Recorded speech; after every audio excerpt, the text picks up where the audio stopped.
यह पीर पर्वत सी पिघलनी चाहिए, चाहिए ही चाहिए। इस हिमालय से अब कोई गंगा निकलनी चाहिए, चाहिए ही चाहिए। सिर्फ हंगामा खड़ा करना मेरा मकसद नहीं, मेरी कोशिश है ये सूरत बदलनी चाहिए। चाहिए ही चाहिए। मेरे सीने में नहीं तेरे सीने में सही। हो कहीं भी आग लेकिन आग जलनी चाहिए। चाहिए ही चाहिए। जब तक सूरज चांद रहेगा भ्रष्टाचार का नाम रहेगा, जब तक सूरज चांद रहेगा भ्रष्टाचार का नाम रहेगा। ऊपर से लेकर नीचे तक होता यहाँ करप्शन। ऊपर से लेकर नीचे तक होता यहाँ करप्शन। मंत्री हो या संतरी हो, हर कोई यहाँ फैलाए करप्शन। मंत्री हो या संतरी हो, हर कोई यहाँ फैलाए करप्शन। 66 साल की है आजादी, फिर भी बढ़ता जाए करप्शन। 66 साल की है आजादी, फिर भी बढ़ता जाए करप्शन। थाना हो या कोर्ट कचहरी, चलता है बस यहाँ करप्शन। थाना हो या कोर्ट कचहरी, चलता है बस यहाँ करप्शन। जिंदगी भर ना जीने देता, मरने पर भी ना छोड़े ये करप्शन। जिंदगी भर ना जीने देता, मरने पर भी ना छोड़े ये करप्शन। शहीदों के कफन के ऊपर भी होता है बस यही करप्शन। शहीदों के कफन के ऊपर भी होता है बस यही करप्शन। तेरा मेरा इसका उसका सबका माई बाप है करप्शन। तेरा मेरा इसका उसका सबका माई बाप है करप्शन। अरे बंद करो ये नाटक, क्या लगा रखा है करप्शन करप्शन। जिसे तुम करप्शन कह रहे हो वो करप्शन नहीं, जुगाड़ है जुगाड़। अरे भाई, यहाँ तो बिना पैसे दिए कोई काम ही नहीं होता। स्कूल में एडमिशन चाहिए तो पैसे दो, ड्राइविंग लाइसेंस बनवाना हो तो पैसे दो, और फिर कहीं जाकर गाड़ी ठोक दो। किसी को जेल में डालना है तो पैसे दो, निकालना है तो पैसे दो, पैदा होना हो तो पैसे दो, पैदा हो तो पैसे दो, यहाँ तक कि जलाने के लिए 2 गज जमीन चाहिए, उसके लिए भी पैसे दो। अरे अब इतनी ही दिक्कत है तो अपने नेताओं के पास क्यों नहीं जाते? हाँ हाँ, अब हम इन नेताओं के पास ही जाएंगे और क्या कहेंगे। हाँ देख, हाँ देख, करप्शन बढ़ता जाए, नेता देख, हाँ देख, करप्शन बढ़ता जाए। अरे किन नेताओं की बात कर रहे हो? अब एक नेता क्या दूसरे नेता को जेल भेजेगा? लगता है यहाँ नए आए हो, जानते नहीं यहाँ सबसे ज्यादा करप्शन कौन करता है। अरे भैया, यहाँ तो नेता भी करोड़ों के घोटाले करके सरेआम घूम रहे हैं। कॉमनवेल्थ में करोड़ों का घोटाला हुआ, क्या किसी ने भी उनका बाल बाका किया? 2G 3G के मुकदमे चलते सालों साल हो गए, पर अभी तक घोटाले करने वालों का कोई सबूत नहीं मिला। और ये बढ़ती महंगाई, इसका कारण भी तो ये घोटाला है। अरे हमारे यहाँ के मंत्री तो अपने शहीदों तक का कफन बेच के खा जाते हैं, पर क्या किसी के मुँह से चू भी निकली? अब आप ही बताएं, जिस देश के प्रधानमंत्री का नाम घोटाले में आ गया हो, उस देश का क्या होगा? अब तो भगवान ही जाने कि इस देश का क्या होगा। अरे रुको रुको रुको, सिर्फ नेताओं को करप्शन का कारण ठहराना ठीक नहीं। कभी सोचा है कि उनको ये आदत कैसे पड़ी? हाँ, मैं बताता हूँ उन्हें ये आदत कैसे पड़ी। हम लोगों को उन लोगों को खिलाने की आदत इसलिए पड़ी क्योंकि हम लोगों को उन लोगों को खिलाने में मजा आता है।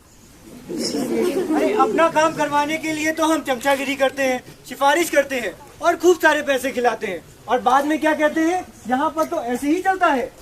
अगर गलती से कोई सही रास्ता अपनाना भी चाहे तो लोग उस पर हंसते हैं और कहते हैं तेरा यहाँ कुछ नहीं हो सकता। क्यों हम अपने आप को बदलने से डरते हैं? क्यों इस भ्रष्टाचार को जिंदगी का हिस्सा मान लिया है? क्यों तुम लोग खुद गलती करके दोष दूसरों पर डाल रहे हो? गलती खुद करते हो और सारा दोष सिस्टम पर डाल देते हो। अरे कमाल करते हो भैया, आज तक सरकारी दफ्तर नहीं गए क्या? ये फाइल लाओ, वो फाइल लाओ, यहाँ साइन करो, वहाँ साइन करो, चक्कर कटा कटा के पागल बना देते हैं। और 2-4 हरी पत्ती क्या जेब में डालो, काम मिनटों में हो जाता है। अरे यहाँ तो पुलिस वाले भी मिनटों मिनटों में चालान काट लेते हैं। अरे अब 2000 से तो 200 रुपए देना बेहतर है। क्यों, सही कहा ना भैया? अरे भाई मेरी बात सुनो, अगर सब नियम का पालन हो तो काहे का चालान? अगर सब कुछ सिस्टम के अनुसार हो तो सरकारी कर्मचारियों को भी कभी ना कभी हमारी बात माननी पड़ेगी। यहाँ पर मंत्रियों का मजाक उड़ाना तो सबको आता है, पर खुद भ्रष्टाचार में कितने डूबे हुए हैं ये कोई नहीं देखता। टीवी के आगे बैठकर बस एक ही बात बोलते हैं, अरे ओ मुन्ने की माँ, यहाँ के नेता तो हमारे देश को नोच नोच कर खा जाएंगे।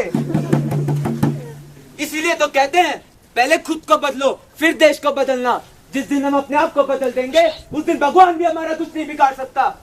ये करप्शन की समस्या कोई आज की समस्या नहीं है और ना ही आप लोग इससे अनजान हैं।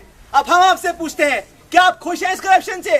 क्या करप्शन होना चाहिए? बताइए। अरे भाई, मेरी तो मजबूरी है, सरकार से सीधा लेन देन है, इसलिए ये सब काम करना पड़ता है। अगर सरकार सब काम सीधे ढंग से करे तो माँ कसम एक पैसा ना दूं। तो क्या हम ये समझे कि सभी भ्रष्टाचारी है? क्या ये समझे कि कुछ लोगों की वजह से सारा सिस्टम खराब है? अरे समस्या तो सबने बता दी, कोई समाधान भी बताएगा कि नहीं? समाधान है भैया, है, लेकिन उसका और बहुत आसान भी है। आप खुद ही सोचिए, चंडीगढ़ में सब लोग हेलमेट पहनते हैं, लेकिन बाहर शहरों में आते ही हेलमेट क्यों उतर जाते हैं? मेट्रो में जाके तो कोई गंदगी नहीं फैलाता, ना ही कोई थूकता है। जानते हैं ऐसा क्यों? ऐसा इसीलिए क्योंकि जहाँ अच्छा सिस्टम हो, अच्छी सुविधाएं उपलब्ध हो, वहाँ लोग भी कानून को मानते हैं। सही कहा, पर कानून तो तब लागू होगा जब वो संसद में पास हो, और संसद वाले उसे पास क्यों करेंगे जब उन्हें पता है वो खुद फंस जाएंगे। हाँ बिल्कुल सही। अन्ना और उनके जैसे लोगों ने बहुत कोशिश की सख्त कानून को संसद में पास करवाने की, पर ये उनकी भूल थी, क्योंकि संसद इसे कभी भी पास नहीं करेगी, क्योंकि ये तो ऐसी बात हुई कि किसी से कहो कि खुद रस्सी बांधो और खुद ही मर जाओ। तो भाई उपाय क्या है? कोई समाधान है या नहीं? कैसे सुधरेगी ये समस्या? इलाज है, हाँ इलाज है, संसद को बदलना। आज के समय में कोई भी अच्छा व्यक्ति राजनीति में नहीं जाना चाहता, क्योंकि उसे ये गटर की समान लगता है। तो जरूरत है कि हम अच्छे लोगों को संसद में भेजें, जो अपने देश को अपने स्वार्थ के ऊपर रखे। तो अब आप ही बताइए, क्या आप चाहते हैं हमारी आने वाली पीढ़ी इस भ्रष्टाचार के साथ जिए?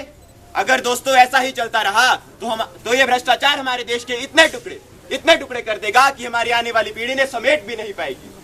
अब समय है सिस्टम बदलने का, अपने लिए नहीं, भारत के उस सुनहरे सपने के लिए जिसे भगत सिंह, चंद्रशेखर आजाद जैसे शहीदों ने देखा था। अगर आप लोग अभी भी ये समझते हो कि आजकल की ये राजनीतिक पार्टियां आपको एक सुंदर भविष्य देंगी, तो जरूर वोट दीजिए उन्हें। परंतु अगर आप आजकल की स्थिति को बदलना चाहते हो, आपको हमारी बात ठीक लगी हो, तो इस राजनीतिक क्रांति में लोगों को सहयोग दें। क्या आप इस सिस्टम को बदलने में हमारा साथ देंगे? क्या आप ऊंच नीच और जात पात को भूलकर अच्छे लोगों को संसद में भेजेंगे? क्या आप थोड़े से पैसे और मामूली से फायदों को भूलकर अच्छे, ईमानदार और निश्चयी लोगों को संसद में भेजेंगे? दोस्तों, मेरी बात सुनो, अब नहीं तो फिर कभी नहीं। अंत में हम बस यही कहना चाहते हैं, इंसान से इंसान का हो भाईचारा, इंसान से इंसान का हो भाईचारा। बस यही पैगाम हमारा, बस यही पैगाम हमारा।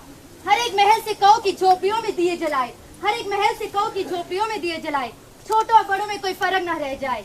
इस दुनिया में हो घर घर प्यार का उजियारा। बस यही पैगाम हमारा, बस यही पैगाम हमारा। क्या आप सब मेरे साथ हैं? हाँ, मैं आपके साथ हूँ। हाँ, हम आपके साथ हैं। हाँ, हम भी आपके साथ हैं। हल्ला बोल।